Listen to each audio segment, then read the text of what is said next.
సీనియర్లయ్యారు. ఇక అందుబాటులో ఉన్న కథలతో, అందుబాటులో ఉన్న దర్శకులతో, అందుబాటులో ఉన్న హీరోయిన్స్‌తో సినిమాలు చేస్తూ ఏదో ఫ్యాన్స్ కోసం సినిమాలు తీయమంటే తీశారు అనుకుంటున్నారా? వాళ్ళు తలుచుకుంటే పాన్ ఇండియా హీరోలు సైతం కొల్లగొట్టలేని వసూళ్లు కొల్లగొట్టగలరు.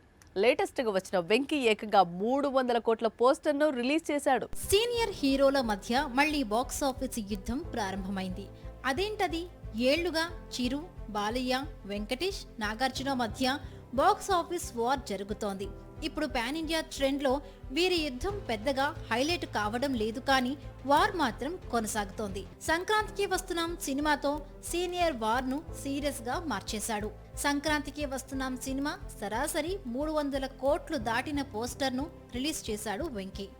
దాంతో మిగతా సీనియర్ హీరోలు అలర్ట్ కావాల్సిన పరిస్థితి.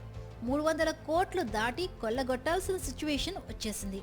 మరి ఈ టార్గెట్ ను అర్జెంట్ గా ఎవరు ముందు రీచ్ అవుతారో చూడాల్సి ఉంది. వెంకీ రికార్డును చిరు ముందు బ్రేక్ చేసే అవకాశాలు ఎక్కువగా ఉన్నాయి. మెగాస్టార్ చేతిలో విశ్వంభర లాంటి గ్రాఫిక్స్ మూవీ ఉండటం, ఆ తరువాత అనిల్ రావిపూడి, శ్రీకాంత్, బాబీ మేకింగ్స్ లో మూవీస్ ఉన్నాయి. ఇక నాగార్జున మాత్రమే మల్టీ స్టారర్ మూవీస్ తో బిజీగా ఉన్నాడు. వన్స్ చేతిలో ఉన్న కుబేరా, కూలీ సినిమాలు కంప్లీట్ అయితే ఓ స్టార్ డైరెక్టర్ తో మూవీ చేసేందుకు కింగ్ రెడీ అవుతున్నాడు.